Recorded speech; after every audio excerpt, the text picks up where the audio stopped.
This is such a pale yellow, you can probably just barely see that there are white areas left, primarily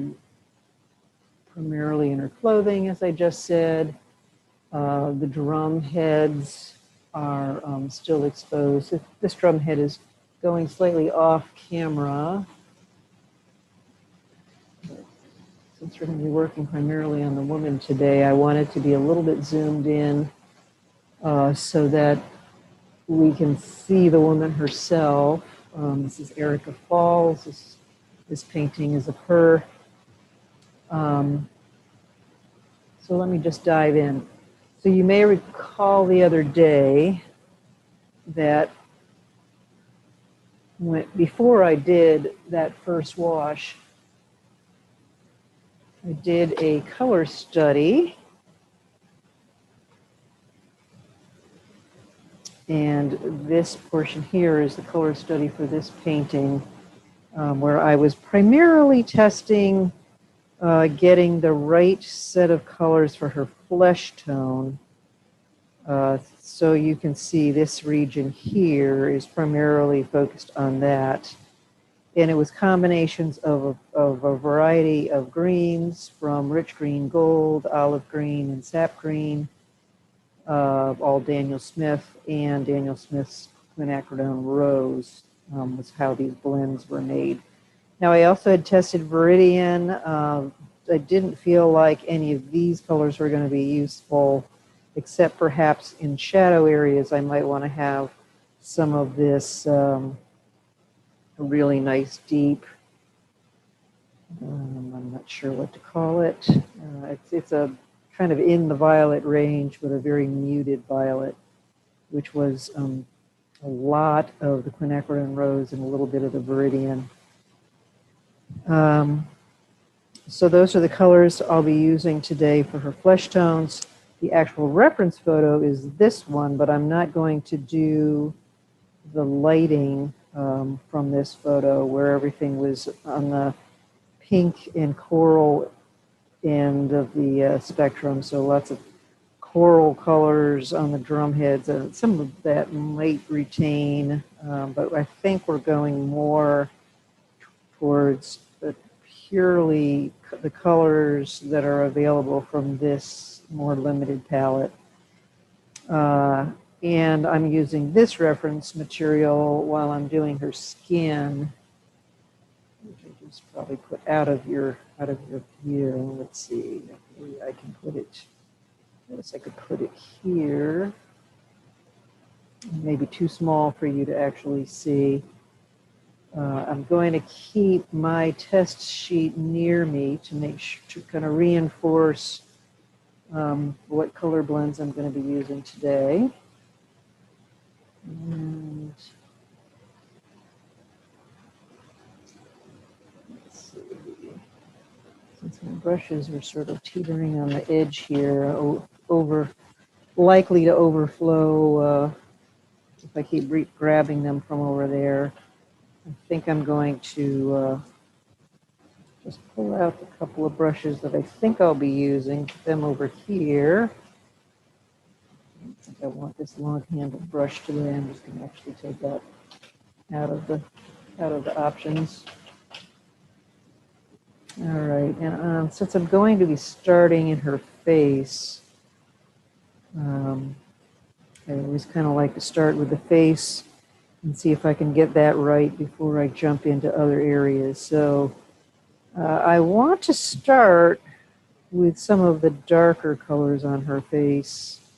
So I'm going to want, well, they're dark, but they're also reddish. So I think I'm going to use the, I can remember the order I put these paints down in here. So this is the green gold. This is the olive. That's the sap green, and that's the meridian. So I want the olive. I did wet down my paints earlier so I could easily get nice puddles. And I want the paint This is about the right consistency. So this is kind of in the milk, getting a little bit towards the cream. I think that will be about right. And we're mixing with the Quin Red, which is this segment here. And let me get a nice pool of paint, this paint over here on my working area. That's a little bit creamier than I need, I think. So let's. So this larger bucket, which let's see, I guess you don't see my water buckets. I've got two water buckets here. One is going to be handled more as the clean water, and one is the where I rinse my brush out and will become the dirty water.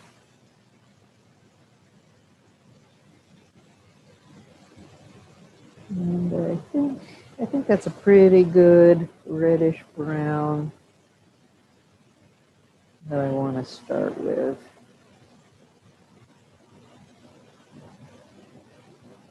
And the paper is dry.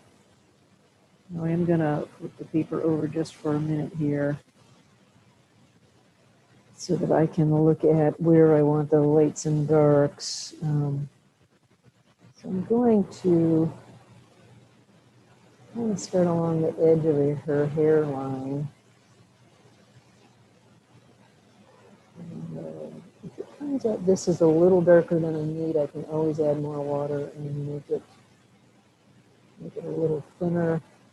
But kind of around the outsides of her face, the contour is kind of in this direction.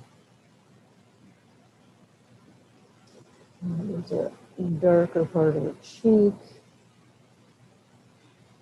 that kind of comes up and into the end of her nose.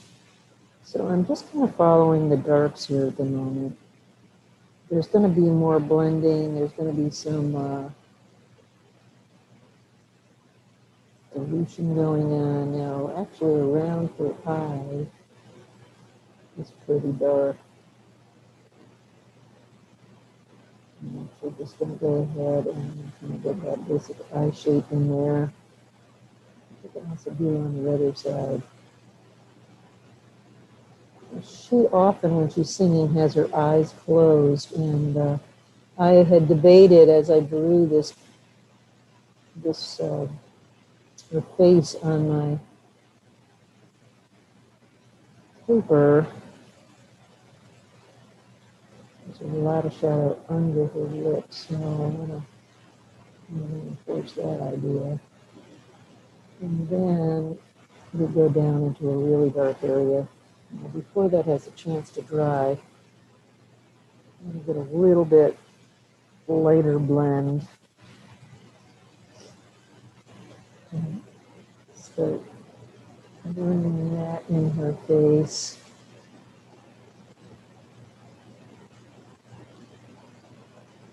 Okay, I've just rinsed my brush and I'm coming in. I'm just kind of making sure that I have some very pale things around the darker areas. Kind of help accentuate the shapes here. It's going to be some of the dark paint will run into these areas. And it'll end up being a fairly nice gradation. I just want to make sure I don't have hard edges forming.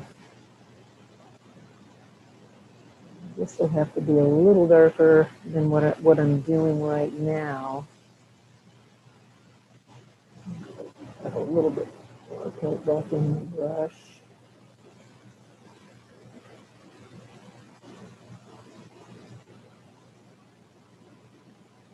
I will come back and reinforce eyebrows later. Just want to make sure I'm getting. Okay, so I just cleaned out my the paint from my brush again. And I just am coming back in with water. Again, I want to make sure I'm not getting hard edges on her face. But I do want to leave a little bit of that pale yellow patch. So don't really want to, just again, with as clear water as I can.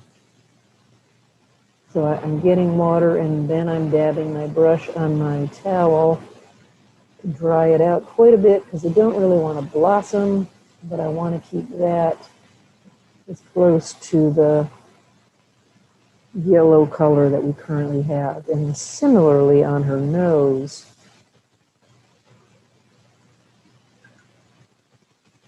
clean brush, dry it. Oops, let me stop the brush there. Dry it as much as I can so we get some really nice transitions. Now I'm going to pick a small amount of paint back up and come back in with a little bit of paint into these areas. Let's see. Side. There.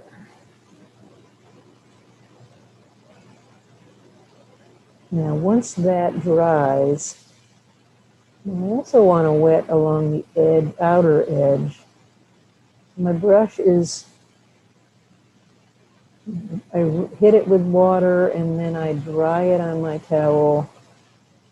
So there's just a small amount of water in the brush. I don't want to have a bloom going into the face. I also don't want a hard edge right around, at the edge of her hair either. But I'm not ready just yet to do the hair. So I'm just kind of tickling along this edge to try to, maybe I need to bring a little color into the hair. I'm not going to worry about whether it's the right value yet.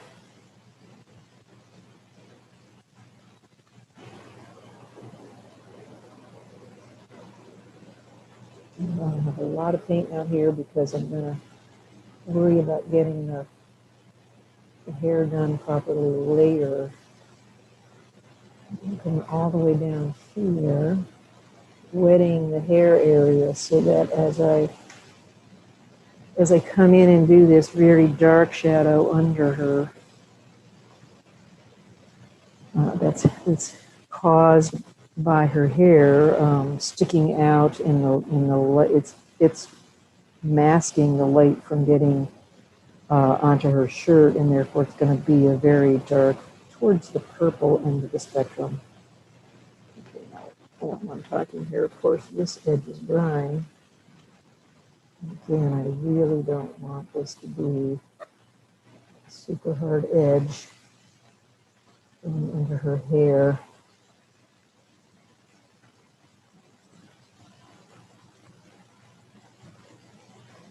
I'm going to let her face dry before I come back in. Actually, I do need to do a little in here. Okay, so her upper lip is pretty light, but not quite back to skin tone. So I need to pick up a little paint. This area is lighter than her cheekbone. And I'm doing a little bit of a scrubbing motion in order to lift some of that paint and get a softer edge there. Now, along the cheek line, I did want that to be fairly hard edged so that that's clear that that's her cheek. But then I do want her upper lip is getting hit by the light. There's more color here than there would be on her forehead. So I am still grabbing a little bit of paint on my brush. Now, this shape here is the microphone, and the microphone is reflecting light. And there's also a little bit on her upper lip that is also an interesting reflection happening there. I don't know whether I'll continue to leave it exposed like that, mostly in the yellow tones, or if I will end up darkening some of that. But down here, it does need to be more color. Again, I don't want this being hard edge. So I'm kind of doing a little scrubbing along the edge where I had applied the earlier paint. Make sure I get softer curves there. I'm still using the exact same blend, just with more or less water.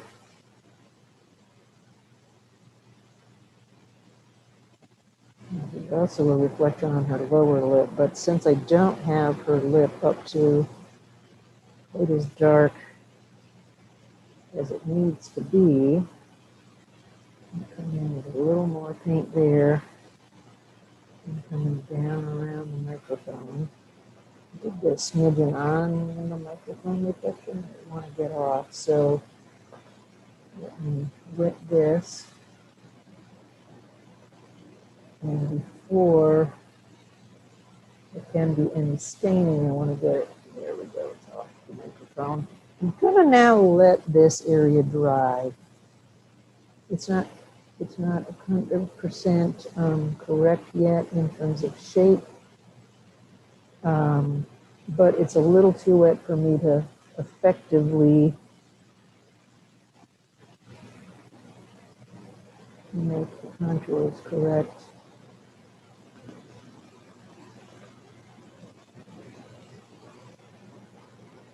There was a little bit of paint there that had run that was not exactly in the right spot. So I have moved it up all the way up into her eyebrows because they needed to be slightly darker than they were. There will be another darker line that comes down on this side of her nose, but it's a little too early to do that. I need this first layer of paint to dry before I can do it. But you definitely have a first look at the contours of her face. Now, I want to, you may recall, we had this very, move this up closer to the camera. Let's see if I can, there we go. Hopefully the colors are coming through fairly well. Let me turn it a little bit towards the light that I have on this side.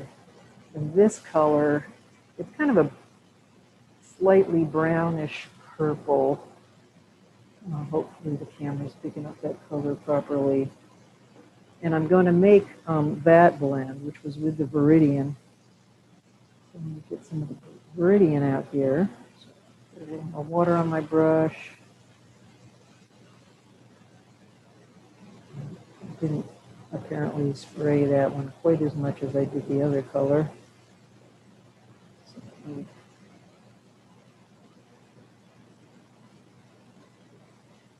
a little more water so I can get a little puddle of the Viridian going here.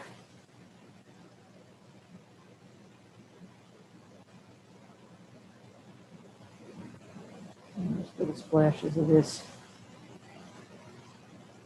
out further in what will become some mixing areas.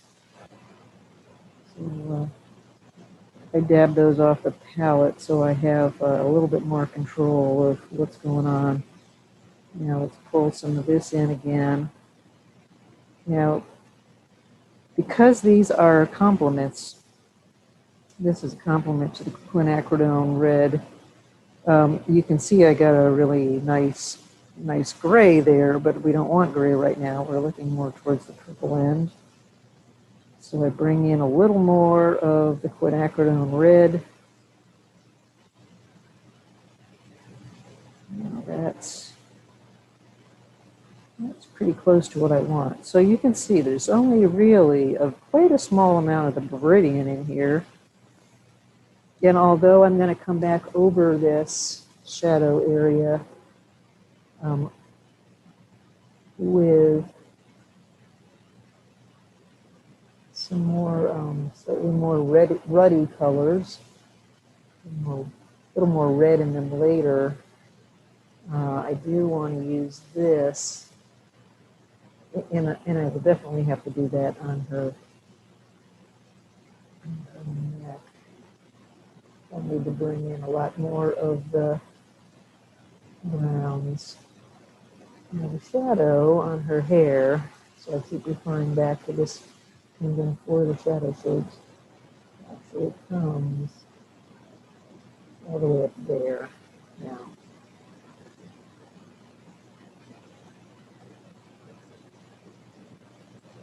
Bring this across her neck fairly lightly because I know I need to bring more of the reds in. I'm staying around the shape of her hand. This is going to help define her hand. And before this has a chance to totally dry, I want to get going back into the first mix and drying my brush because I don't want to have trouble flooding from causing blossoms. But I do want to have a little bit more brown in her neck area. So there's a little running together of those two colors. And now I come back and I grab the more purpley tone as I get down into her clothing area. Earlier, I wet her hair, but that has already dried a little bit too much, so I'll wet that area. Let's grab another brush where I can wet this area again, because I don't want to lose the color that's currently in my brush.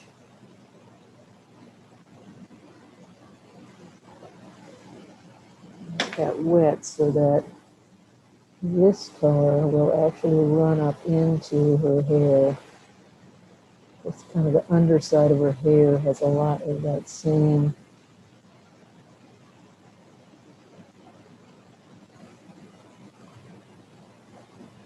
color in it. So what I'm doing right now is I'm pulling in a little more of the Quin red. It's getting a little bit too much on the red side, and so then I come back and I grab a little more of the Viridian. And here, where her clothing is where this, I really want this deeper purple building up. And there's some pretty hard shadows in all of this. And I want to keep those lines of the shadows in her clothing pretty hard and crisp. Now I am reloading the paint into my brush because I want it to be a little more paint, a little less water, so I can get some really nice dark tones down here of this blend.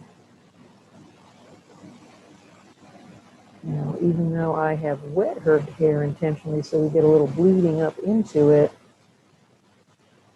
I want it to be particularly dark up nearest the hair.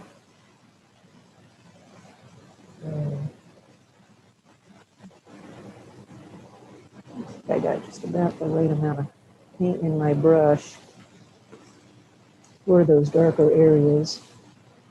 And again, I'm hitting with just a little water up on this edge so there'll be a little bleeding up into her hair. Quite as much bleeding as I want, so I'm going to hit it with a small amount of this paint to get that running up in here. And I'll hit the water again so I can just kind of ease that color out. And I will be, actually, let me go ahead and put a little of that color up here. Now it's on top of the more burnt orange kind of blend, so it won't be white as purple, and that's a really nice transition there in the hair. So, and right now I'm continuing to just blend out with water so I don't end up with a hard edge in her hair. That's the last thing we want. And I can kind of continue to come back and add colors as I'm ready to do that. Now, before the rest of her skin gets a little too dry, I'm going to come back. I'm going to make a little more of the original color, which was the olive green and quin red blend. And I'm going to put that on her shoulder. So I don't want a hard edge appearing between the shadow part and the rest of her skin. Now, I'm sure I'm going to need some more color blending in here, but right now, I just kind of want to make sure this junction. I added more water as I came down because the curvature of her skin, I want to make sure I have this all the way over to this edge of the arm.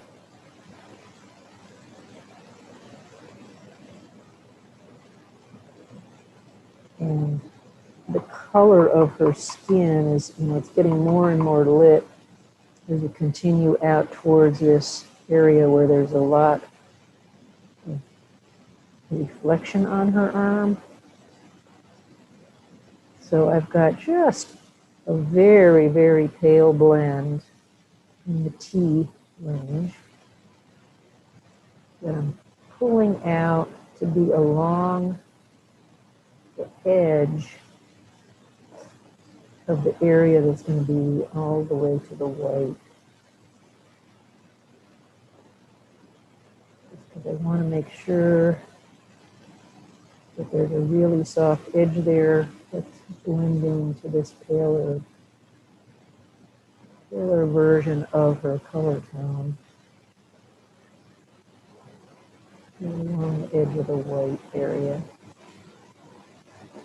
so that it'll be a fairly gradual transition there, but I want the darker color with more pigment continuing on down the outer edge of her arm.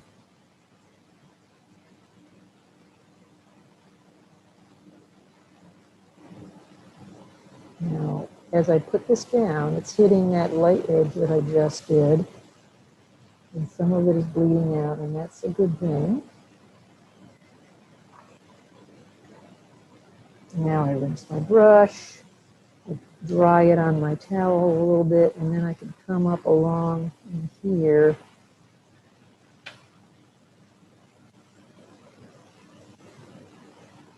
and what I'm actually accomplishing is I'm lifting some of those areas back a little lighter so that we have a little more transition going on. This area where it ran down into the white area, I'm just going to add a little more water to that. I have my Viva paper towels. I'm not going to tell you to buy much, but that's one thing that you might want to consider buying is the Viva paper towels.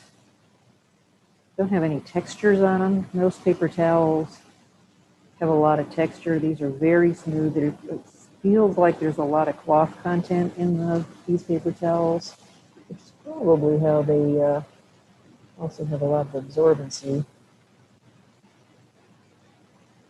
And I want to hit along that edge, so I still have this gradual transition in here to the white. And eventually I'm going to need to come back and darken that outer part even a little more. But for now, that's enough until it totally dries. Now all of this is going to have to come up a little bit darker. Now I'm sweating along this edge again because I'm going to switch back to the purple blend. So I need more of the Viridian, and more of the Quinn Red, a little bit more Viridian in here to calm it down a little bit more, get it a little bit grayed out, more neutralized, or less intense in the color blending world. And putting that back over where I want these darkest parts of the shadow to be. Now, because we've already blended up into the hair, I can come back over and reinforce this area. And here where I've got a nice blend going.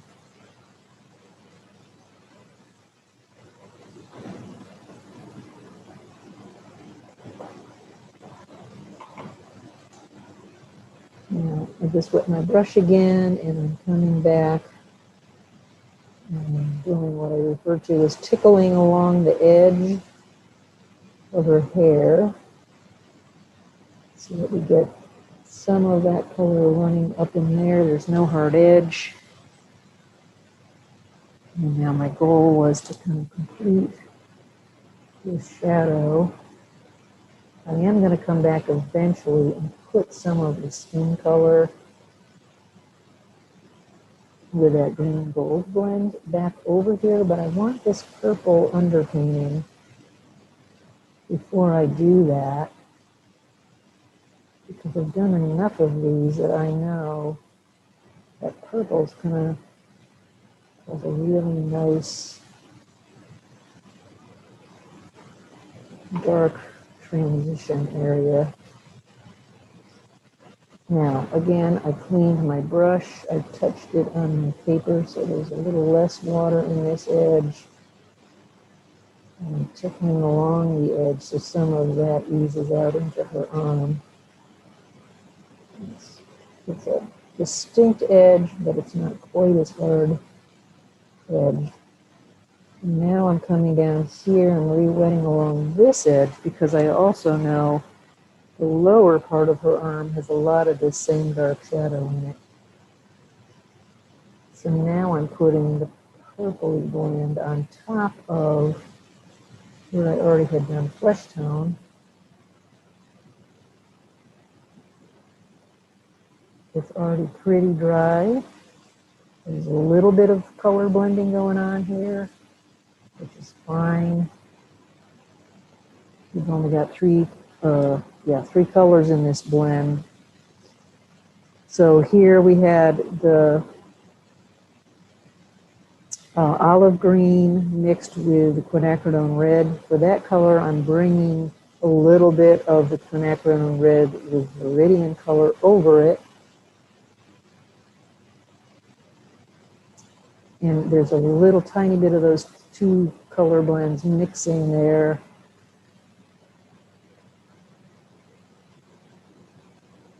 But now, that's only 3 pigments, because it's the same quinacridone red in both blends, and then just two different greens.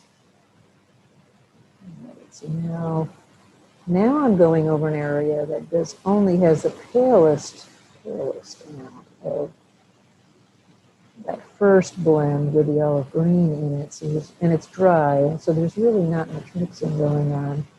But it causes a little variation in color, so we've got a little bit more browner color here. It goes a little more purple. We'll throw a little of the browner color again out here. But we want some variety in our blends. Okay, so now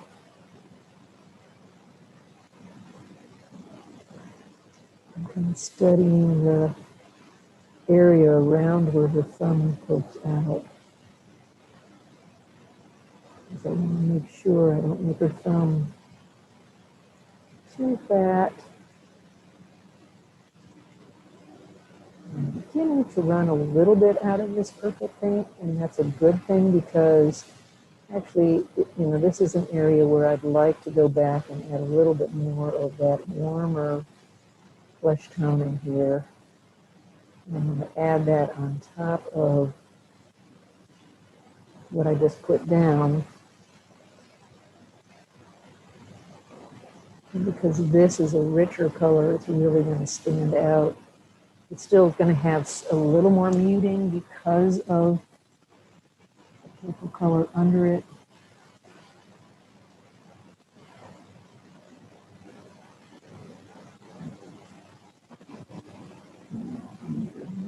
Here.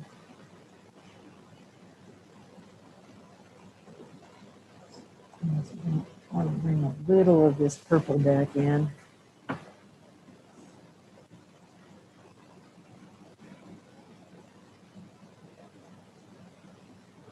Just the very bottom edge of it. A little bit of a diamond shape at that end. So you got to, keep looking at your reference photo and make sure your shapes are as accurate as you can get them. Now, the end of her finger, there's more flesh tone punching its way in.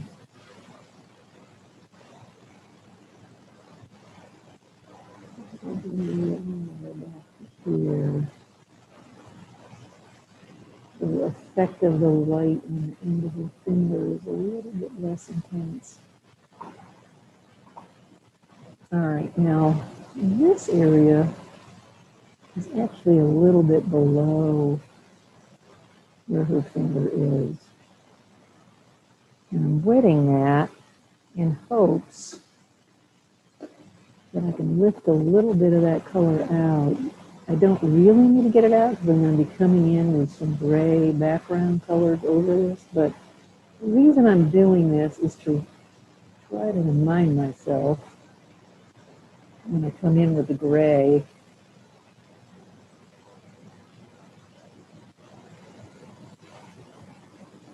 that that is not part of her finger, and to make sure I cover that area.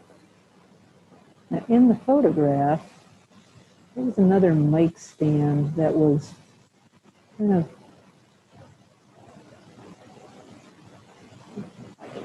show this to you.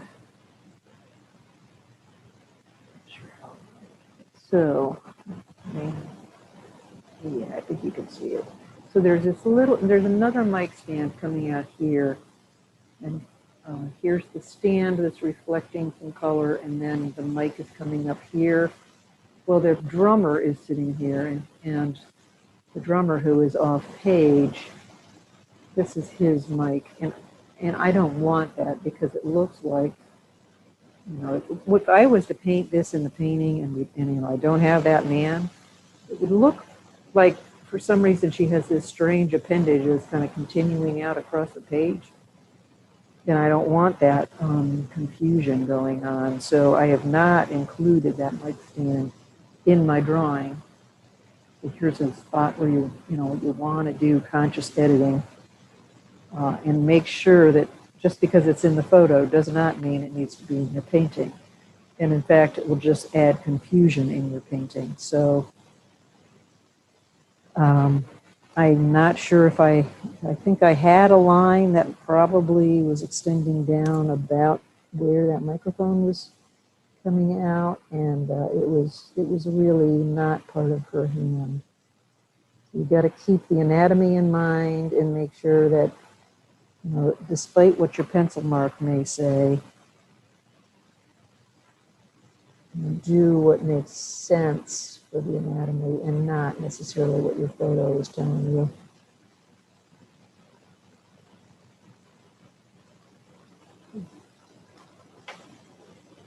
Photos can mislead you because what you're seeing in your photo could be something else entirely, and you're thinking it's part of the person, and in reality it's not part of the person. Okay, so I'm picking up now just a very thin kind of tea level of the skin tone that was created, the bready brown skin tone that's with the olive green. And I'm putting some of the paler shades up here to get some of that structure of her hand reinforced. Because that bright white light impact, and it's going to cause a few little confusing distortions for the viewer, and we need to reduce that confusion.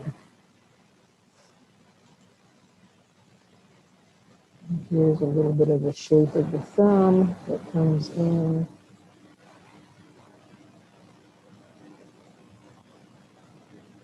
So, you know, if you have to look at your own thumb, try to get your thumb in kind of a similar position. So let's see, she's sort of left hand. Her fingers are kind of in this position. Let's see. Fingers down. She's kind of in this position. And there is a little shadow coming up into around the knuckle part of the thumb. And I want to bring some of that in here. Now I put a little paint and then I wet my brush. And I'm just pulling more of a tea blend up through those creases in the thumb. So I get a little of that blend going on. I added some water here, and now I'm going to add some paint. Bring a little of this color down. And I think, yeah, my purple has dried enough. Mix a little more of my olive green and thin red.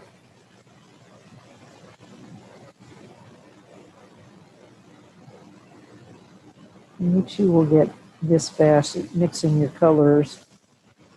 It's really only two colors, so it's not a lot that you're playing with here. And I want to get this secondary shadow now coming up, and it is at a point now where you can go right over the purple area. The purple area is dry enough. You can bring that on over it. It's not going to really blend. It's just going to be another layer on top. And I'm at a point where, because I've already done that area, I'm going to re-wet it. Wet this whole area that I'm going to come into now. I want to control the amount of water quite a bit. So I've got a nice wet area. In fact, I'm going to bring this up into here, up into kind of the under part of her arm. Not going all the way up into the dark yet. And I want to intensify towards the top of her arm. And then at the lower end, I'm going to leave a little bit of a light area in the center, because that kind of helps provide the roundness of her arm. I went back over what I had just did, just kind of on the bottom part of it. Now I'm cleaning the paint out of my brush and kind of drying my brush a little bit on my paper, on my towel. And coming up along that upper edge so that there's a little bit more water on this upper edge. This will stay slightly paler than that last bit.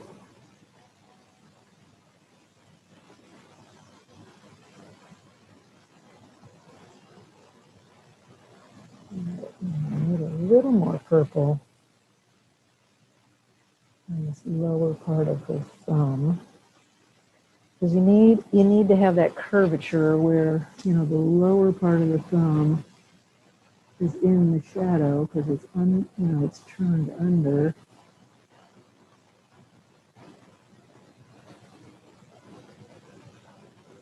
And even up into this little bit of a gap between the thumb and the index finger.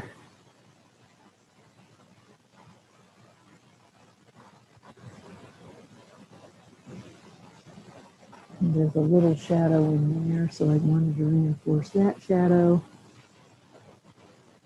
We put a smidgen of this up into the wrinkle. Now I'm just using a wet brush and just pulling a little up into the wrinkle in the skin at the knuckle.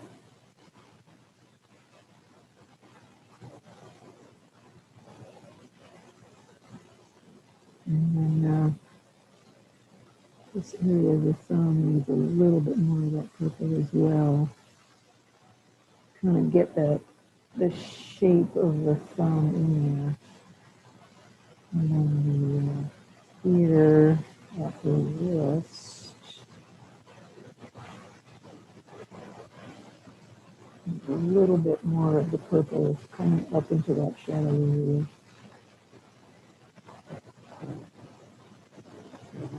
Make sure I got put enough in there, so I'm actually going to hit that one more time.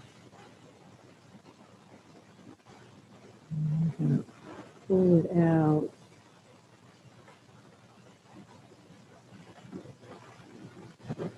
And just use a little wet water, a little clear water, excuse me, to tie it back into where the rest of it was.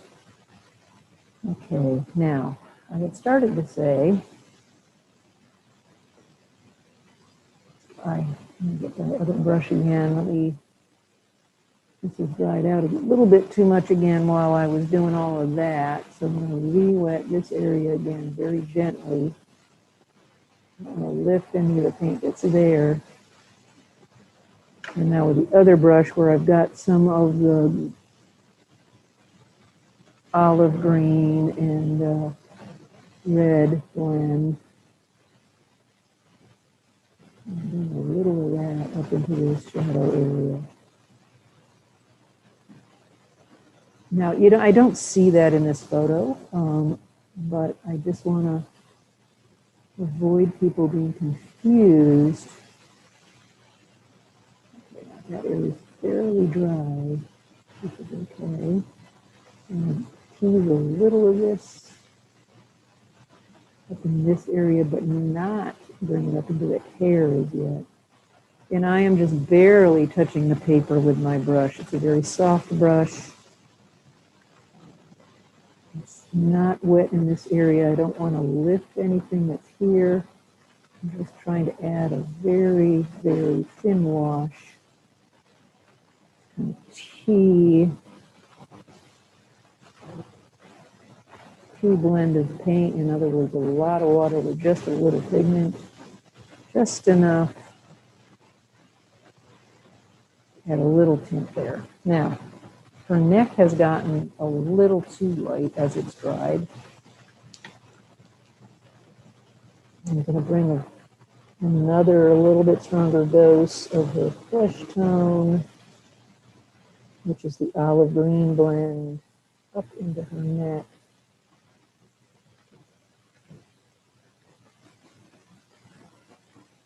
And then I'm lighting her right away with the purpley blend. And right under her chin. Going to do the deepest shadow there. And then kind of around her Adam's apple and down on her chest. And her chest is merging in with her neck. And the area on the left side of her neck. Her left, not my left.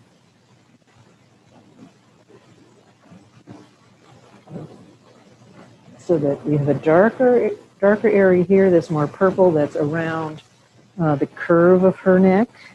I'm touching myself. Let me turn the other camera on just for a second here.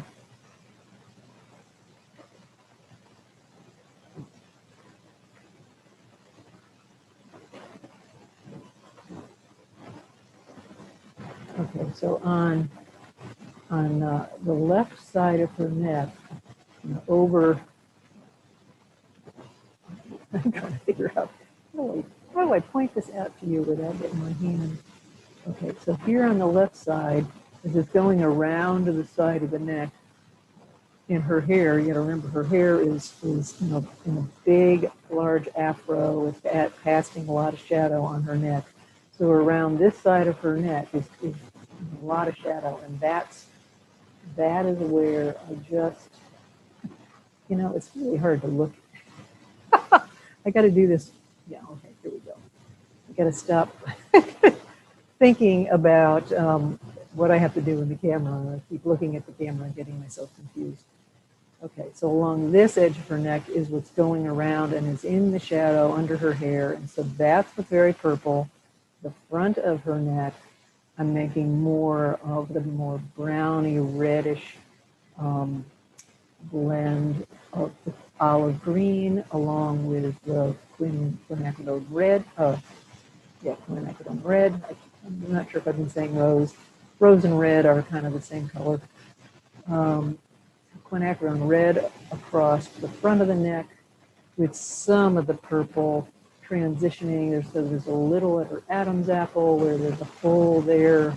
I'm lit very differently, so you're not seeing the same effects on my skin because of the lighting. But right here, it's in shadow in her Adam's apple. And so even on mine, you can kind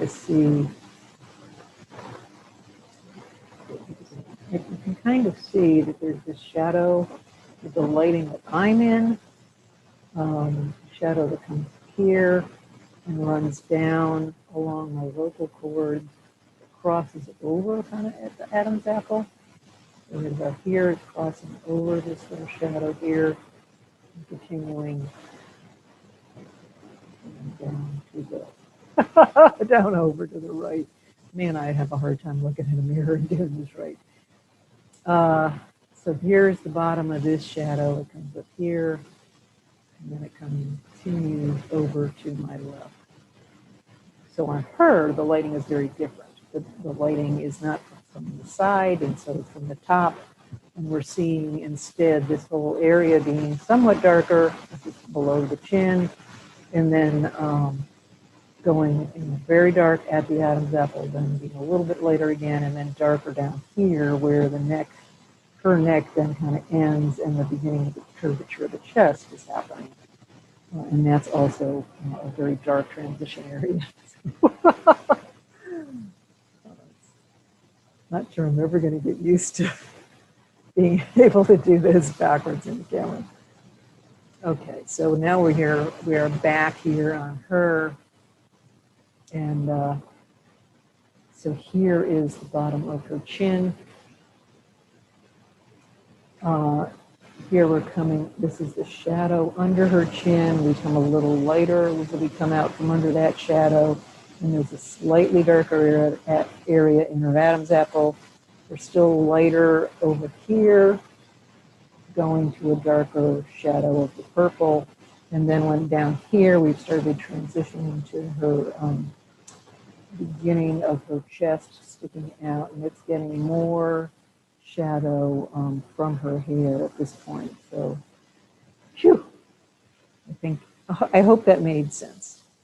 Okay, so I still want to grab a little bit more of this brown and bring a little more of the brown back down here. And now the shadow over her hair is having less impact. Okay, and we've actually, we're now on her clothing. Their clothing is going to have, actually maybe I'll make it slightly redder from the quinacridone red.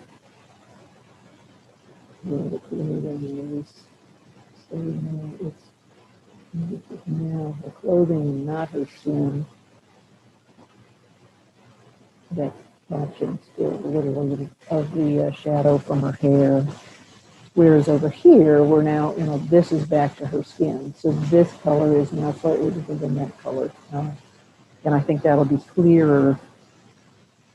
And now I'm actually going to grab the same blend. It's maybe got a little bit more of the Quin Red in it, and the green.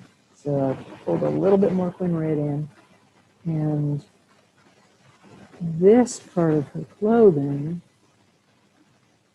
is now still partly in the shadow, but not as much in the shadow.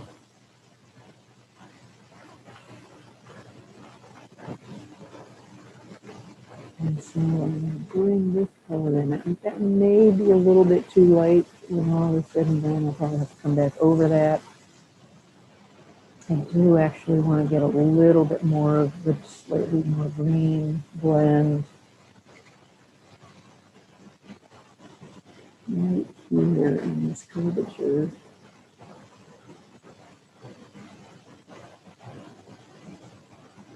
This part is still facing up towards where the hair shadow is having an impact along that edge. Okay, now that, I'm going to just go ahead back over her skin with that blend. Kind of keep this shadow reinforced. And it also creates a little bit softer transition between her clothing, her loose drapey shirt, and the skin area. And the color tone is very different. It does not have the olive green Quin Red blend in it, because I want to emphasize the fact that is the beginning of the clothing, not part of her skin. So you really need to think as you go around. In fact, I think I've got a little bit too much of that warm brown blend there, and I'm going to grab a little bit more of the cooler blend that's created with the Viridian. And I'll go ahead and put that on here again, just to make that transition to this fabric a little more obvious. Should not have brought that brown down on there quite so strongly. And I'll make that transition a little bit softer. Okay. Now her face is good and dry now. So let me go back to the first blend of the green and Quin Red.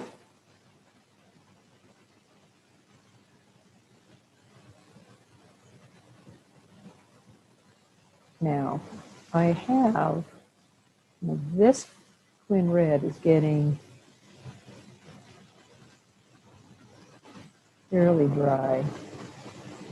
And that little spot that I'm grabbing the green from is also fairly dry. So I now have a lot less water in this blend than I did in the earlier blends.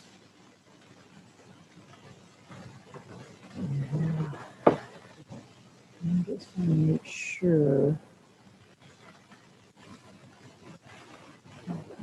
I think what I have done, actually before I use that color, I want to get that new paint back out of my brush. And I have that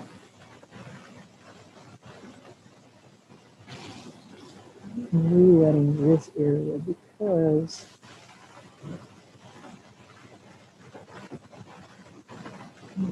it's really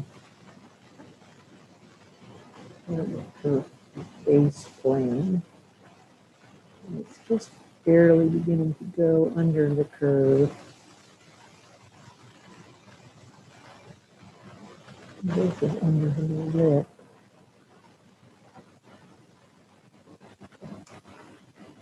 A little of this more brownish color. That's like a more creamy consistency. Into that area I just wet. And, okay, so this line. Okay, so now I'm really trying to carefully study my picture again. The area under her lip is actually a little bit higher. There. Just to be soft. Transitioning out of there. Grab a little bit more water.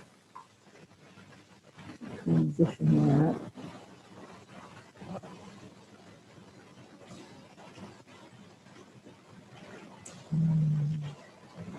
Another, actually a shadow here caused by the microphone. That part of the face. And I'll have to decide whether or not I want to leave that there because again, clarity on her face is more important sometimes than rendering the reality of the scene.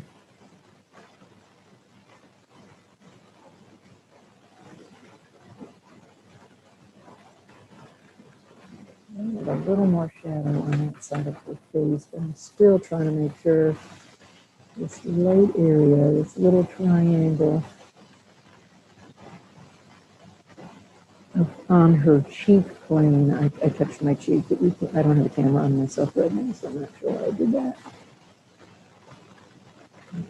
And reinforce the edge of her nose and her eye socket. So here's kind of where the eyebrow is. And part of the eye socket in shadow. And then this continues down the edge of her nose. So now on the left side of her nose. And out like that. Along the edge of the cheek.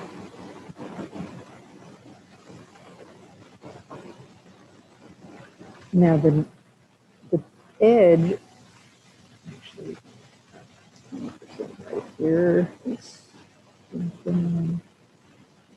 What about there before it transitions? And I want her cheek light, so I need to add a little water in here.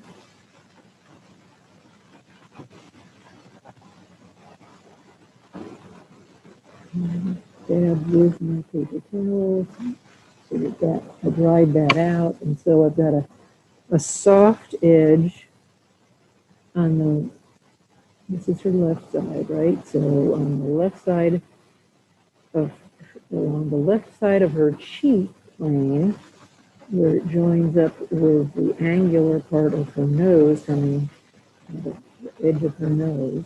So I wanted this edge to be soft. I'm not actually touching my paper right now, I'm hovering above it. This edge is, I needed to be soft, but I didn't want it running out so much that it overtook the part of the plane right below her eye socket where it now catches the light. Okay. So we've got that side of her nose in. And now similarly, on her right side of the face, start again with her eyebrow area. And then come right into the shadow under her eye socket.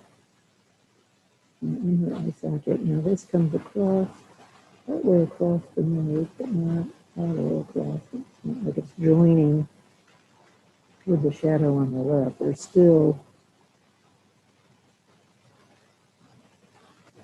little gap in the bridge of her nose where it's not touching.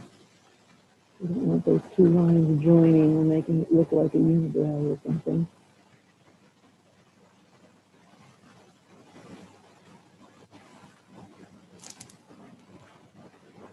All right, so we've got the shadow right at the top of the orbital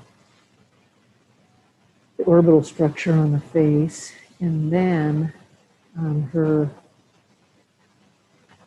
So this is her eye here. I'm going to reinforce the eye so it doesn't get lost. And then there's a little bit more shadow on the edge of the cheek. And coming up along.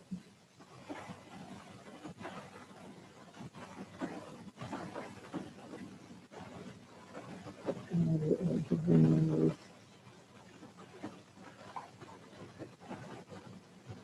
Now there's also a reflection here, and actually that reflection almost makes the edge of her nose disappear, but I don't want it to totally disappear. But since I've just wet the whole thing, I'm going to let that dry again. And I'm going to tickle this little edge so we don't have a hard transition there. And again, when her face is dry a little more, I'll just see another area right up around the. Shoot, that's down here. Let me pull this down a little more. Okay, so I hope you were able to see most of that. Okay, so now I want to still reinforce this shadow going around the outer edge of her face and right along the upper point where her hair is now causing some shadow here. Now you might remember that is where I originally applied the darker paint, but you know it's paled out a little bit. I'm not going to soften all of these edges because I don't want that shadow to disappear on me again. So I just hit a couple of places and left some of those edges hard. Now, I just want a little bit of this paint. So it's more dilute than what I was just putting down because I've come in back into it enough times. I'm going to build up this area around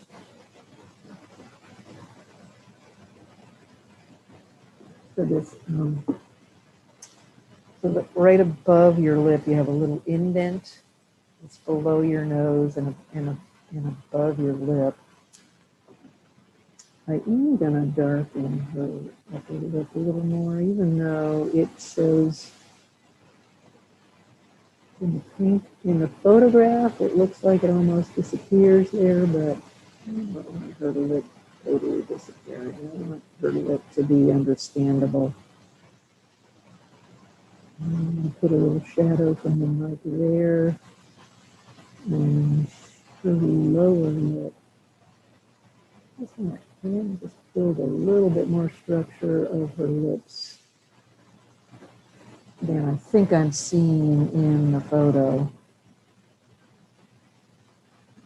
I don't want to lose that. Now the underside of your upper lip is in shadow, and so you want a little bit more structure there. So the top part of the lip is in the light, and I've got a little bit of the shape of the lip that is just a smidge darker than the area above the lip. And then on the underside of her upper lip, I've got that in shadow. This shadow is from the underside of her lower lip, but it's not going to be quite that hard. And she's going to put a little bit of color just above that as well. bringing her mouth out. Not looking too weird. Don't really have, so I softened that edge around the side of her mouth. Okay, so I think you can now see her lips. I may have to do one more little, I'm going to actually try to do it right now, a little more color on the top of her lip. Kind of get the shape of the lips in there. And then this smidgen of water just below that top part, but above the underside of her upper lip. Put a little bit more dark in there.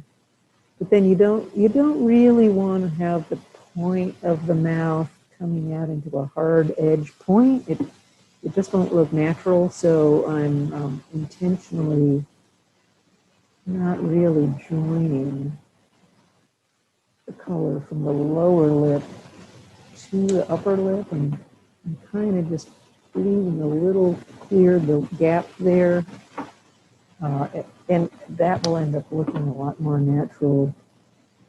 And if you try to bring them together, because the way it really comes together is so small and so subtle, you don't really need to paint it. You can just have a little gap there, and it'll work.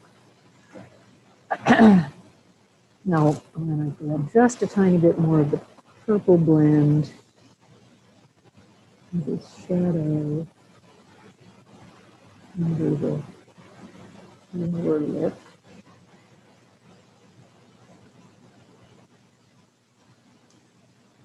So I can get that dark.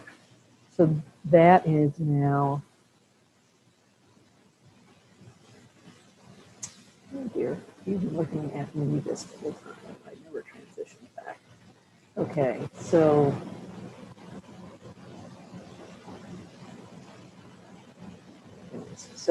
right here below the lip, there's a very dark shadow on her.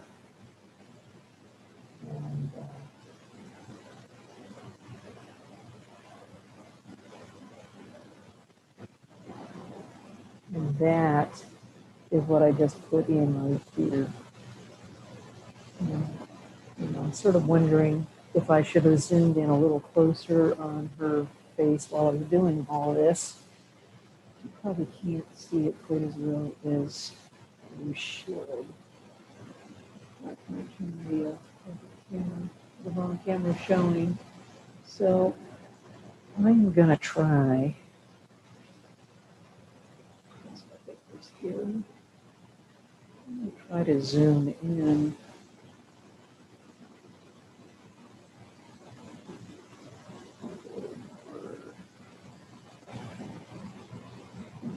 Oh, so you can see her face.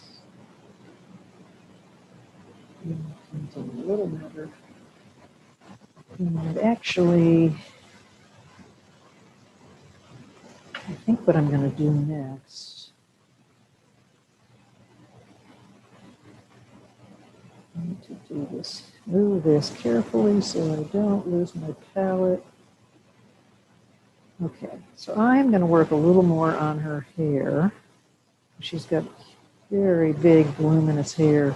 I've not done anything on the left hand yet. I'm going to do that separately. Right now, I think I will transition to her hair. Let me show you this picture one more time. You can see she's got quite the afro going on in this particular performance. She doesn't always have her hair like that, but she did for this performance. So I'm going to work on her at her afro. Oops. Drop a little painting, a little of the brownish paint in the middle of the area that was going to have that later, so I just took that out. So I'm going to be working on that. It won't be those colors because I want it to be back a little bit less into this intense purpley tones. I wanted some purples in those shadows, but I'm not going to I will have a little bit of the purple colors in some of the area where there's curvature in her hair, where I want to show those curves. But if I have accidentally during the whole that last part of the face where I was reinforcing some of the shadows. So the shadows I was talking about was, gosh, I'm so sorry I wasn't showing all of that. So I reinforced this shadow under her nose a little bit, along this area, along the edge of the face, her eye, and this shadow that came down the left side of her nose, starting from where her eyebrow is, the eye ridge, and the shadow that's under the eye, in the eye orbital socket on both sides. So this little line and this little line I just brought in. I kind of restructured. Her chin was a little bit off. So I lightened this area down here a little bit because it was a little bit too deep in the purple colors. So I brought some of the warmer, browner colors up onto her chin to make that clear that her chin was down there. I reinforced this dark shadow under her lip, and I actually put her lips in because even though they're not clearly seen in this photo, I can see them a little bit in some of the other shots that I found of her. And I wanted to actually get her lip shape in there a little more. Now this other little indent that's, that's in your lip, the upper lip area that's between your nose and the actual lips, that appears very wide in this painting. And I think that's just because of the severe lighting. So I want to move on to the hair. I'm going to bring a little bit more of this brownish skin color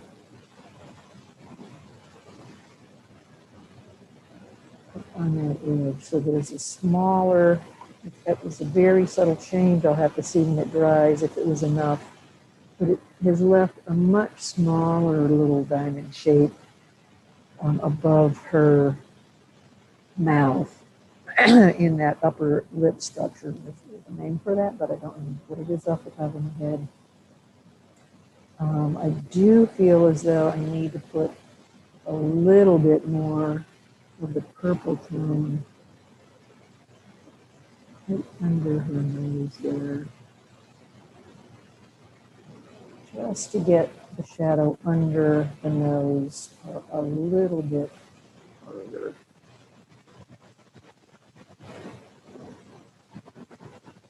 A little bit darker. And using those purple blends in order to get that in there. So again, I will let her face dry, but I'm going to start to look into her hair. So earlier you did see me, I have the canvas correct, where I did this darker shadow under the left side of her hair because there is curvature there. That's where it's very dark, much darker. Now, in reality, so now I'm looking at the other side, where I've got some other reference photos of Erica Falls. Now, she is not wearing an afro in these pictures, but it's clear to see that her hair is a darker brown than her flesh tone. But I think I want to stay in this. So I had been working.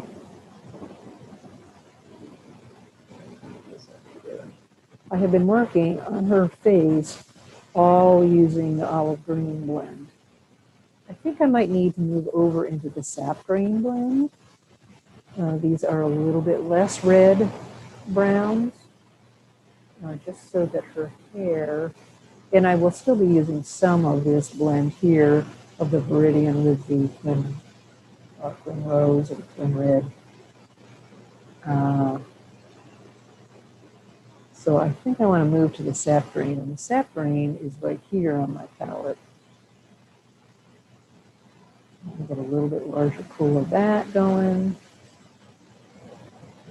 Pull it over towards, getting it out of the Viridian because I'm not done with the Viridian blends. I think I can do that.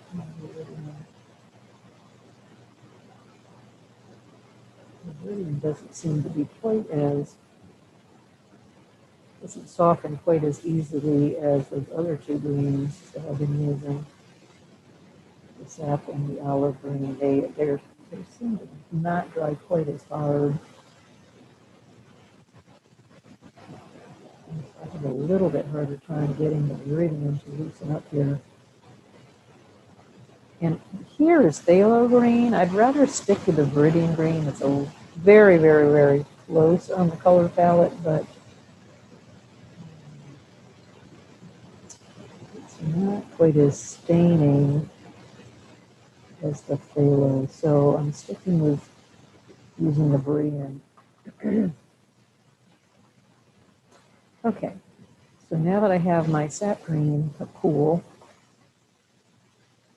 let me relet my rose pool a little bit and bring that over and mix.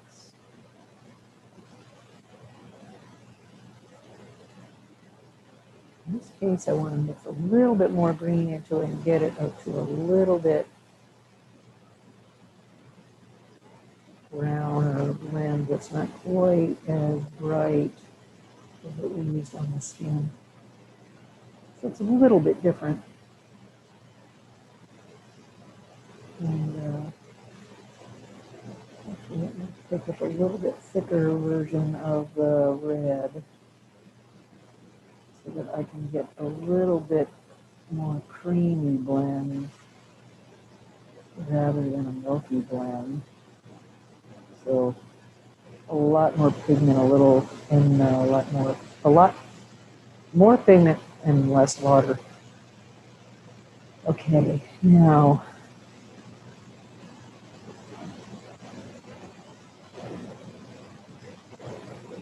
pulled out my Hake because it's just a little bit larger brush,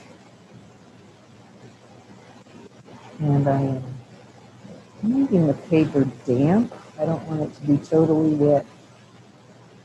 I just want it to be damp so I can get some nice blends going over here. And I'm just going to work on the left side of her head at the moment.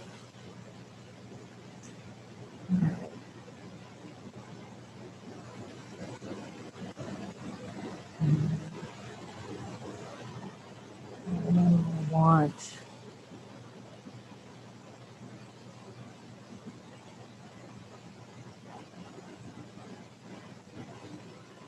a little bit browner, a little less. So I'm going to actually, so I've now taken, so there was a lot of that first blend on my brush, and I just added a little Viridian green to it because I want a little bit more neutral brown, a little less reddish.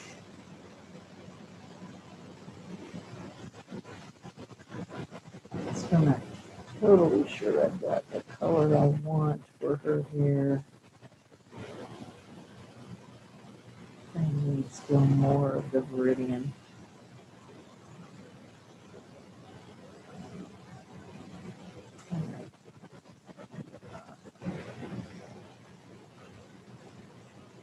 This will be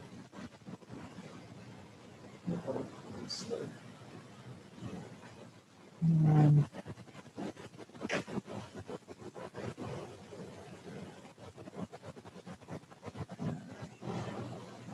now,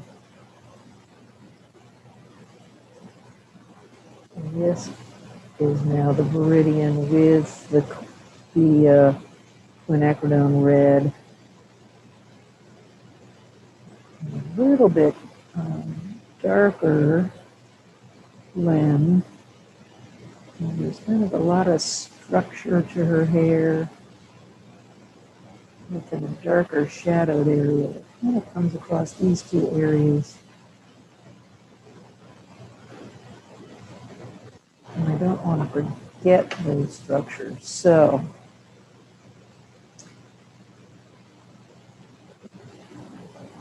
They'll need to be darker than they are right now, but so I'm grabbing a little bit of the slightly warmer blend. And right now I've got a combination of really the two greens, the sap green and the viridian green on my brush. A little bit more of the sap blend with the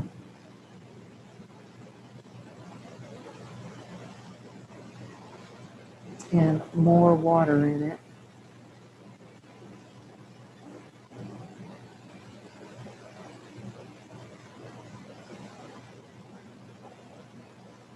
Come across some of the lighter areas in her hair. And now I want to come back into that much darker blend and reinforce this shadow area. So she's got an afro, but there's dents in the afro structure where it goes slightly deeper and therefore is slightly more shadowed. And I want that in these two particular areas. I'm really adding a lot of viridian to this paint right at the moment.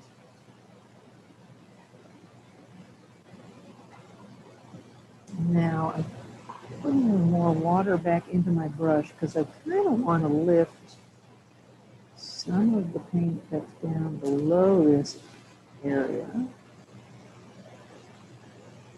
There's sort of undulations in her hair where she's got different amounts of light. So that area I wanted light, and then we're going back to the darker blend again. So grabbing a bunch more of the viridian because I do have a lot of paint on here already. I don't need quite so much of the red.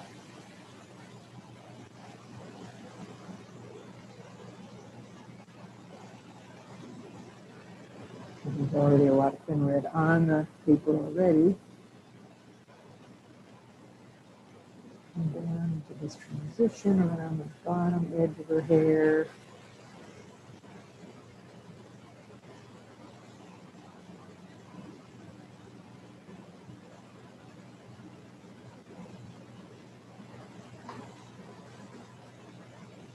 Grabbing a little bit of that lighter blend to put in here. Next to her face.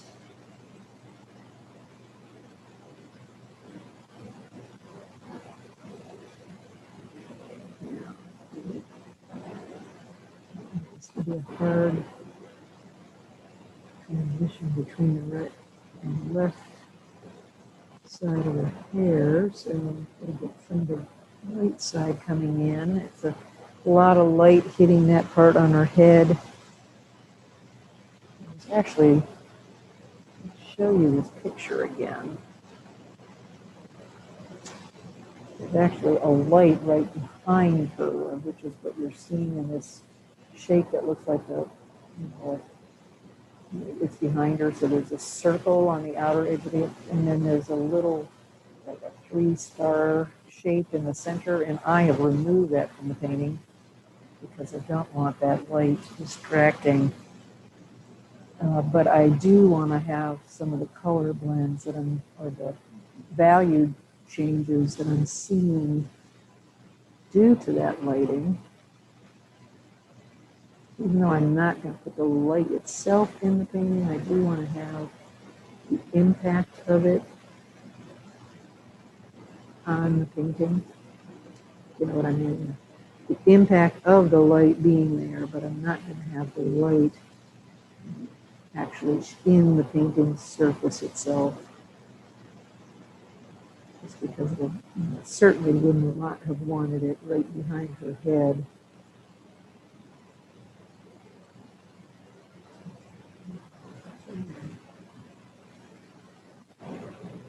Shape between the hair and her head and shoulder. So her shoulder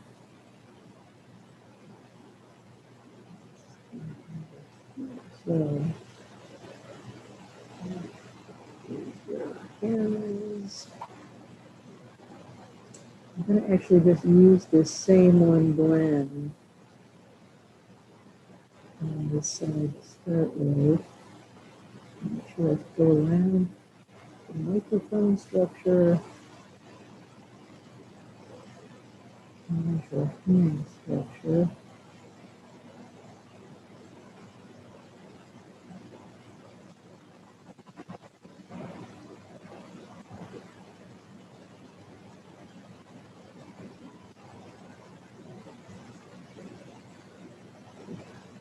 And now I'm going to start adding that green blend in to get some of the waves. It's also seen on this side of her hair.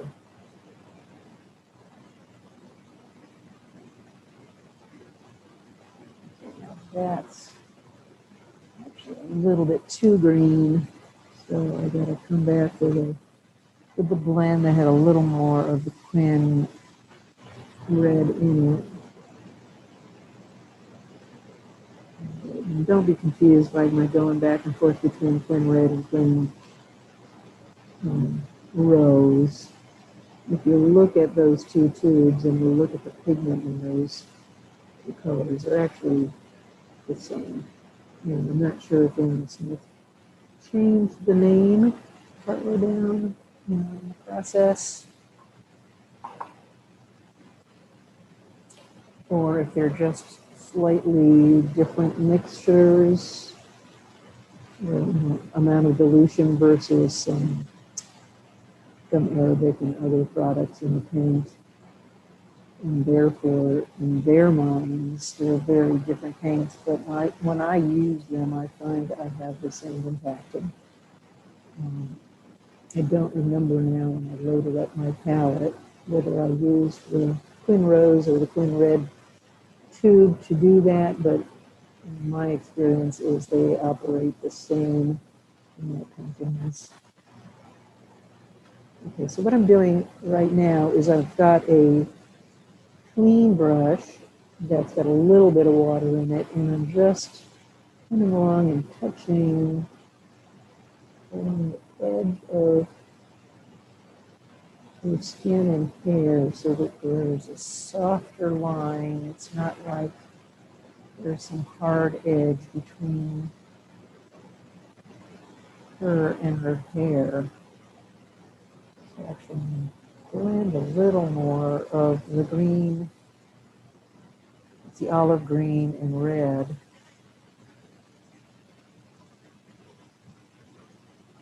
Red.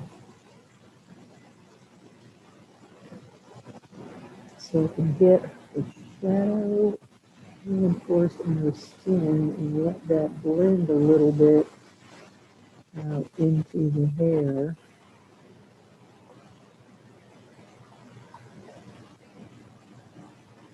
Because the hair is wet, it's going to migrate out slightly into the hair, and then I'm going to do the same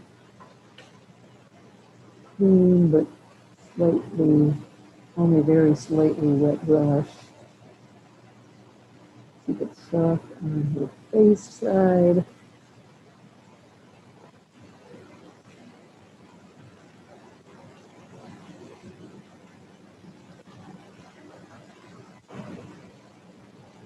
But transitioning nicely because that color is blending just a little bit into the wet hair. Yes, it's still wet over there, so that's good.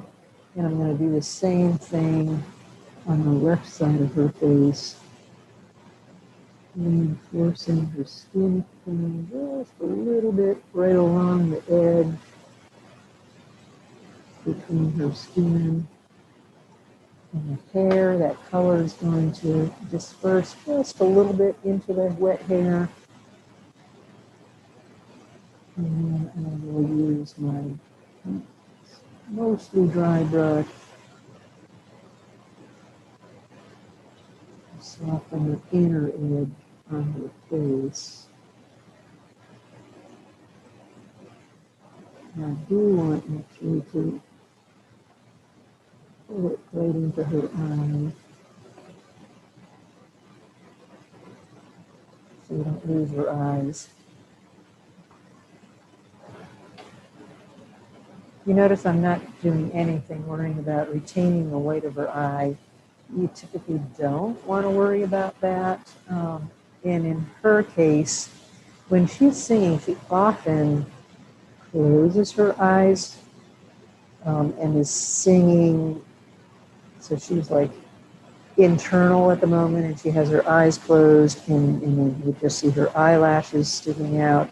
I'm sort of in between where the eyes are fairly small, like she's sort of going into that zone where she's going to have closed eyes, but they're not totally closed because that too would look a little odd in the painting. Um, so you can see I did the hair pretty simply. Mostly the mask was done in one color, and then I brought the other blend in that had a lot of the viridian green in it in order to get some of the darker tones. I'm sure when it's dry, I'm going to want to probably bring it just a little bit darker than it is because of watercolor drying later than when you put it down. So frequently I find I want to come back and do a second coat over the darker areas. So when it's totally dry, I will come back and do that. I don't want to do that too soon. Okay, so I'm going on for about an hour. You see, one thing I don't like, okay, I'm not sure if you'll be able to see it in the view, but right here, there are like these three little dots of paint. And I'm not quite sure how that happened. It looks really odd. So I'm going to, no, that's not right. I'm going to mix a little more with the olive green with the red.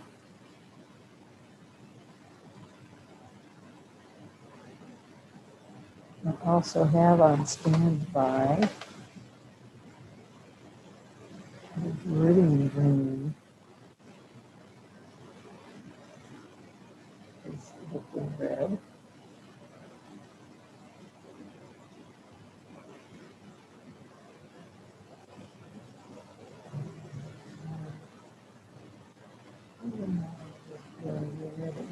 So let's towards that.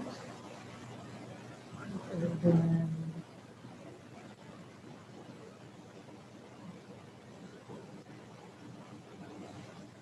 probably get muted. So I'm grabbing more of the viridian green in here.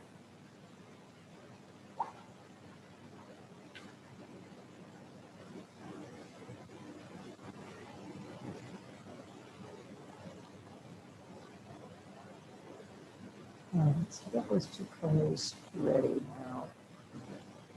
Actually, maybe I'll start with this blend. And I think what happened was I had these little tiny lumps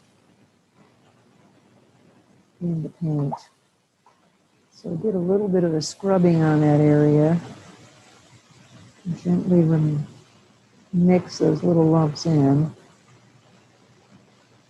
Yeah, I think I might be able to do it just with this one color.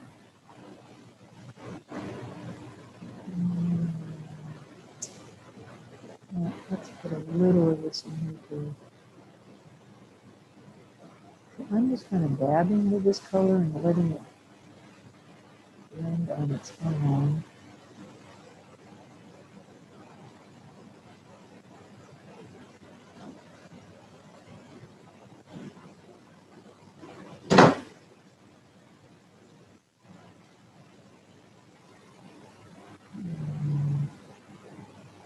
Because I want it the darker shadow color up here. I came in with the Quin red and Viridian green color above it. So even though I'm just trying to fix that one little area, once you've wet the paint, you kind of need to transition it. Okay, so I've now wet my brush. So it's mostly clear water. And wetting some of those other areas. And making another little blend.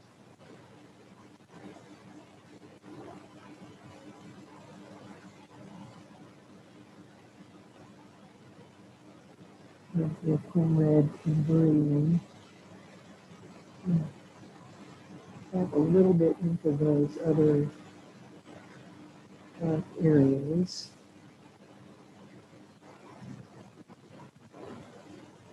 That I wet. And now I want to kind of transition some of this white color into those other areas.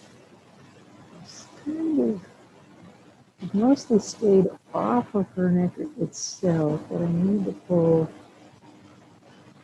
just a little of that around so it's a nice transition and right under where I had corrected the shape of her chin. I need to bring a little of that purpley color back under here. And then, of course, the actual chin shape. I'm working around the edge, and now I'm coming in just with clear water. So you have a soft transition, but I'm not changing the color on the neck itself. All right, now these are not, her hair's not dry, so I'm not going to do more on that just yet. Except, let's get a little more of the Viridian blend again. That seems to dissipate very quickly. And the reason I'm grabbing paint out of the source area rather than this pool is there's a lot of the green, olive green that got into that pool. I don't want that in this blend, so. Okay.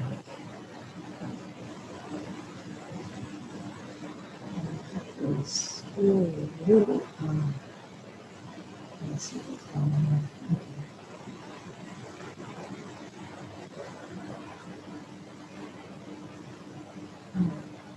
So there is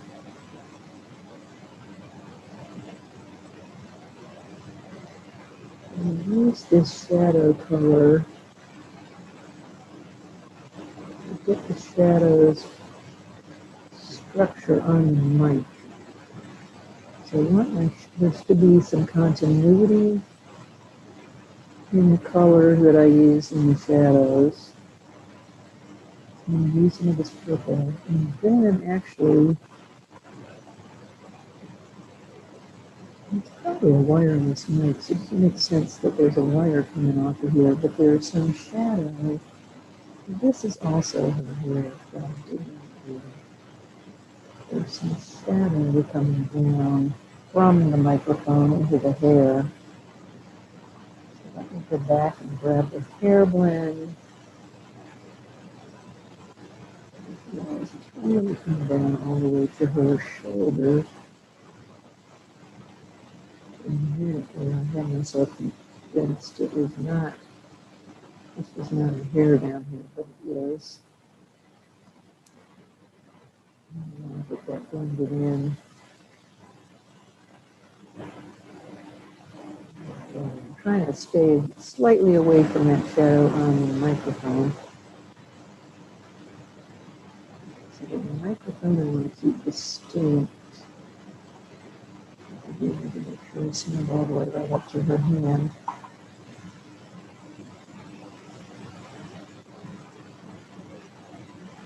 Let's trying to get under the hands and just try to lift a smidgen of that painting, that paint color off of my hand.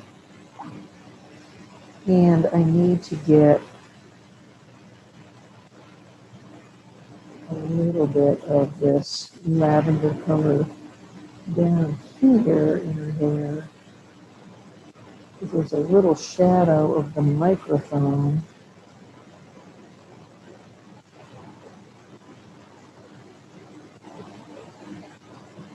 And down into her hair. Now, I actually decided to just go ahead and bunch of the green there. And now I'm going to actually mix the red into it on the paper. And I want to have this heat of color. Applying those two colors down here. We're kind of blending on the surface and getting that look.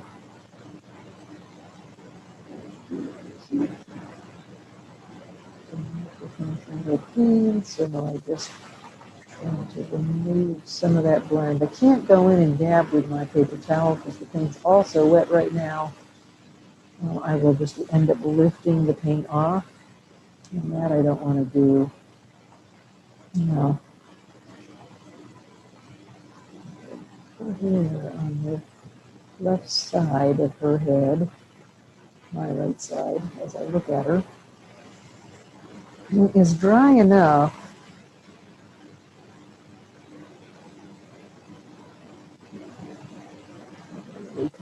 Squeeze out more of it because this is really fighting me in terms of getting the color on that. Maybe a little bit more blue in here. Get the paint dried so hard. Let me see if I can find it again. It's probably hiding under the painting. So I'll put a little fresh Viridian out because it's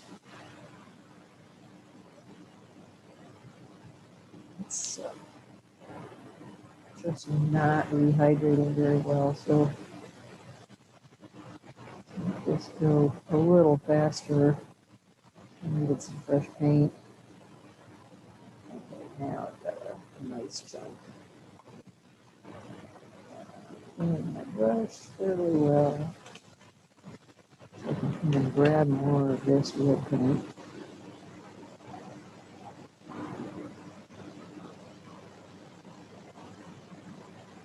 Oops.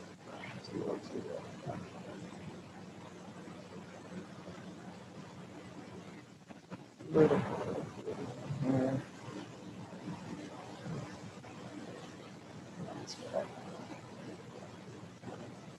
So I want to repeat on this edge of her hair. I really want that darker color where it's turned under. Because this part of her shoulder is still a little damp.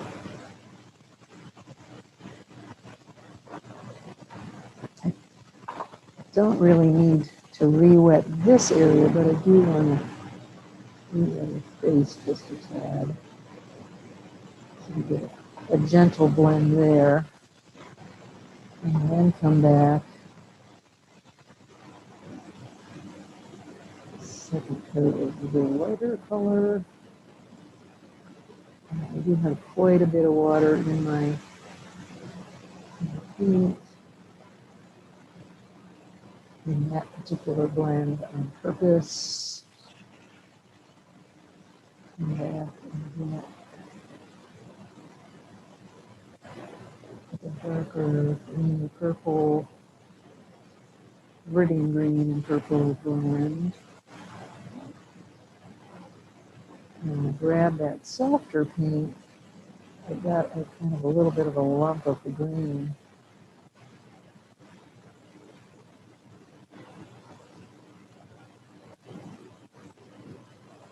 And I saw it appear on my paper and immediately kind of blended it in. And now where I've got, so that I was just adding some of the Floridian pretty straight, so now I'm coming in with this more red blend and kind of blending that in here, so we have some nice variations in like that dark in the second go round. Go ahead and add some of that right now in this area as well. So quite a bit of the green. And then take a stronger blend of the cream red. Kind of dab that around in the wind greens area that are just good. So you've got some of those colors still standing out on their own. Clean the brush well, come and grab this pretty wet mixture with the other blend, which was the sap green and cream red. I'm intentionally doing some overlap with the other color and I want those to mingle also a little bit. I'm going to do totally independent.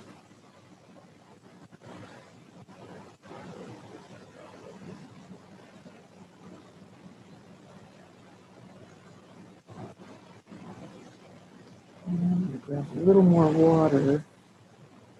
It's right on the outer edge is where there's the most glow. In fact, I did not do this with the first coat, but I think this would be wise. This is the paint I used, even though it's very orange. It was the paint I used for my pale yellow background. So I got a wet brush and I'm just kind of noodling around the very edge of that paint so I can get a very pale version of it. And I'm sticking that along and among this outer edge to get that same yellow glow coming through her hair. I didn't think to do that on my first pass. I really should have. And I'm going to do the same thing now as I paint the darker of the right side of her hair. Now the right side has got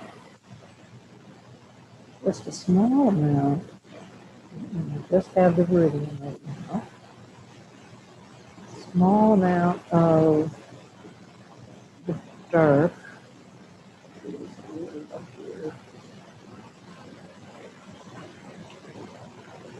And now I've got the twin red blend. It's a little on the reddish side.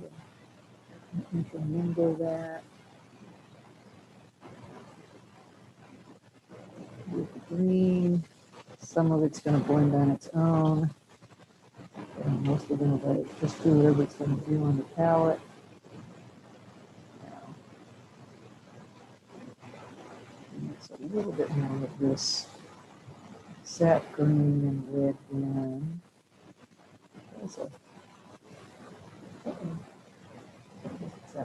Sorry. Clean that up. Wrong one. It was green gold. I really want to green gold in her hair.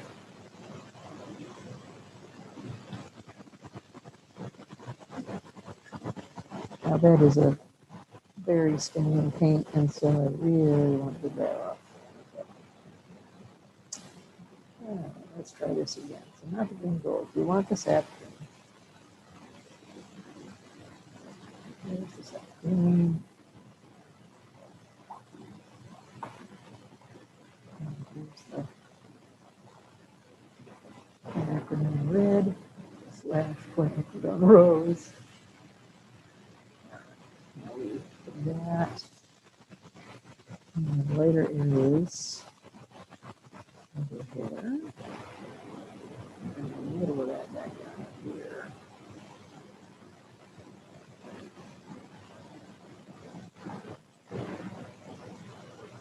I'm going to be quite careful around her face.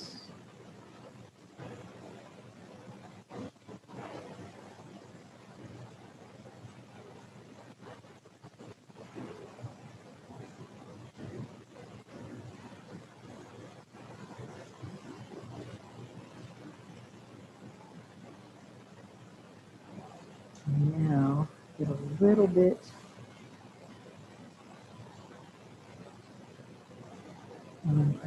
I didn't reiterate what this color was. It looks like the pale yellow. It's actually called Aussie Red Gold.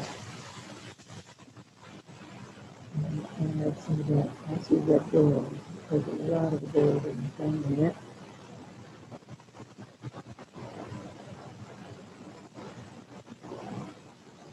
Right along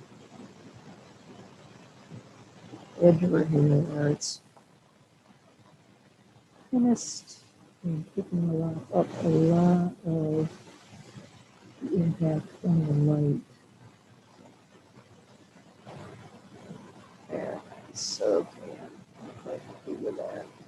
And let me get in here a little better.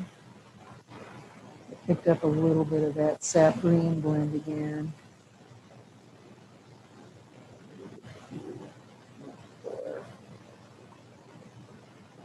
And it's all pretty wet on my paper right now, because I want there to be some natural blending going on between all those paints.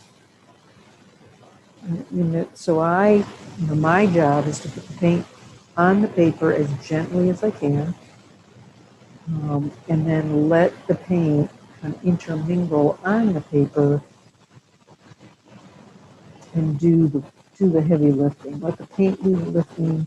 The more you touch your brush to the paper, I'm coming in here right now, just a super light touch to bring a little bit of water in and let that paint all mingle with itself. I intentionally, as I said, on this second coat, I intentionally brought the Viridian in separate from the quinacridone red, so that we had some of those little bursts of colors in the darker areas. I think that will add a lot of interest into her hair, not because she has some really, has dyed her hair these other colors. It just will create a lot of visual interest within the dark of her hair. Right now they're standing out pretty starkly. I think that's going to tame down on this side where it's already started to dry a little bit more. I can still see hints of those colors, but they're not like super in your face like they are on this side. Okay, I'm going to call it quits. Probably later today, I'll come and do her other arm.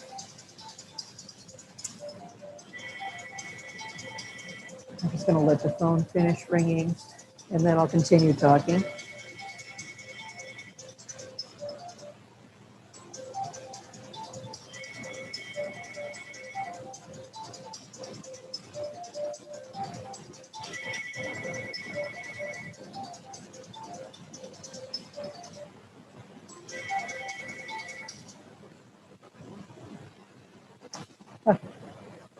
Just, while that was ringing, I thought I'd mix a little bit of the gray.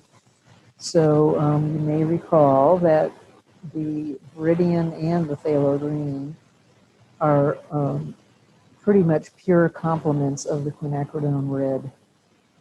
And so when you mix them, you get really nice grays. And I think I might as well, while I'm here, there's a lot more of the green is in my brush. Mix a little bit more.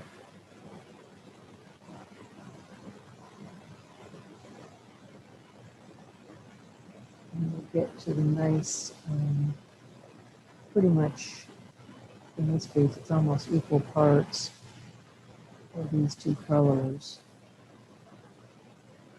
And the brush has only got this neutral color in it.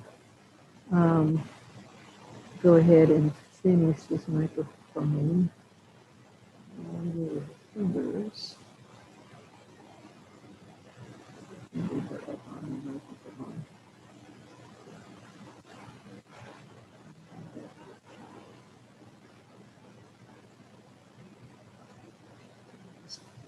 dabbed a little of the paint onto my paper towel to get rid of some of the volume. So I could work a little bit drier. I'm getting rid of some of the paint, but I'm also getting rid of some of the water. So I'm going to bring the microphone up onto her face so I can be very careful about the shape.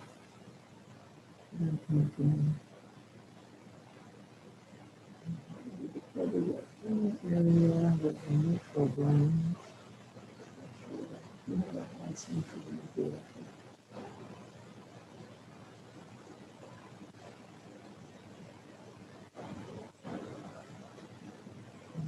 Even going over where I put the purpley shade earlier, the purpley shadow.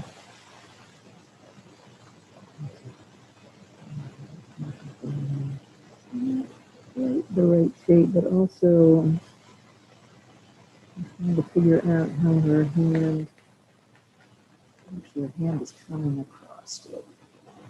So I need to remove a little bit of paint.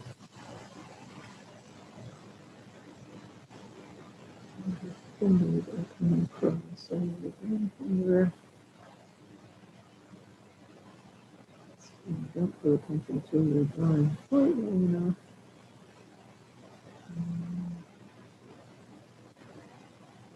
It took me a little while to get the drawing right because it's so out of focus on the source. I made the mistake of looking at the source instead of looking at the drawing.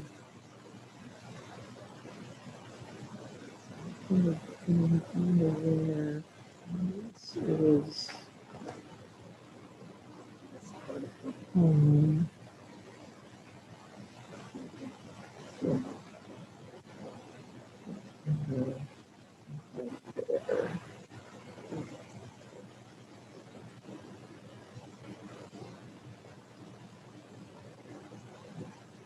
So now we bring a gray back. So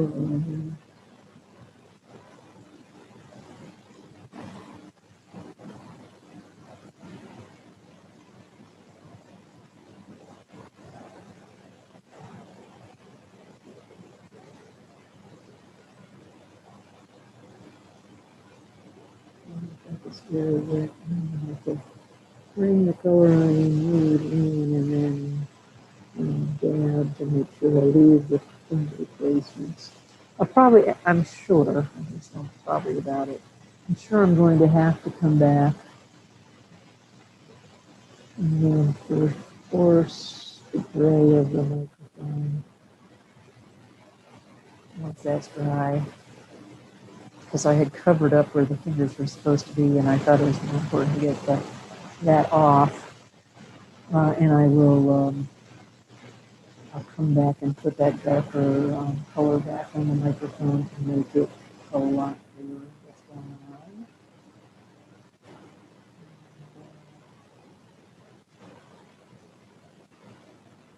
It had been a little longer between doing the drawing and getting the painting started because I've been having some back issues that kept me out of the studio. Back in not really nerve issues that were running also not only in my back but down my leg a little bit. And I was uncomfortable trying to paint, and so there had been a little gap in the time between when I did my drawing on my paper and when I actually was feeling well enough to come back and paint. And all right, so I think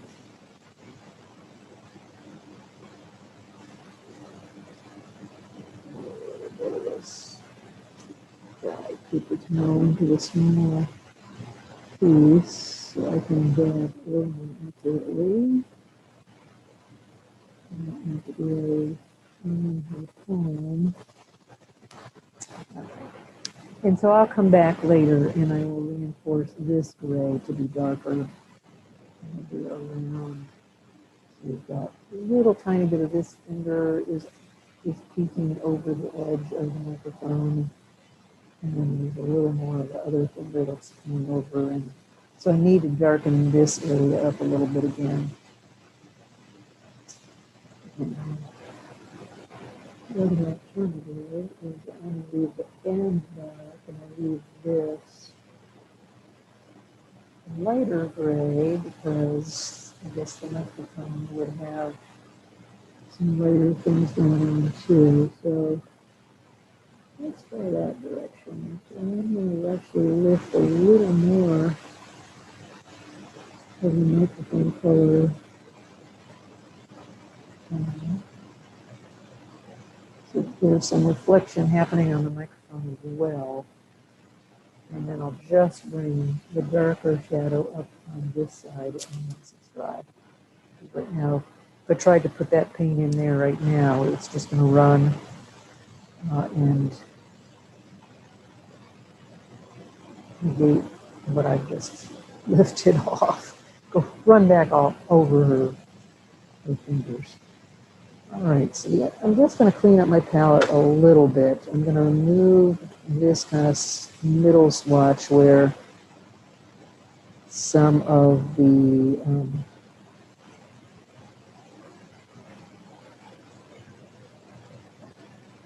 sap green blend had come over this way. I actually pulled it over this way intentionally, and then I decided I really wanted a cleaner blend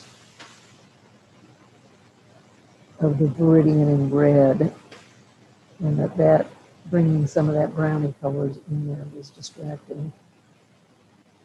So I'm going to try to pull off some of these spots and get this area cleaned up again on my palette so I have a better, cleaner work surface.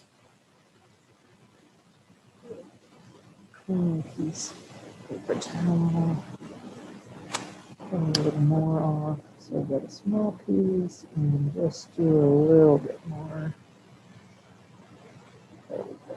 So that section is now pretty clean again. And I'm going to locate it.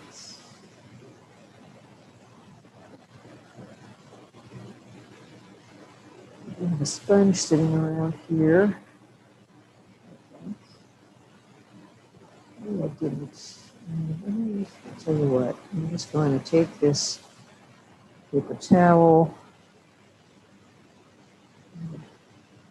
dip it a little bit into the cleaner water.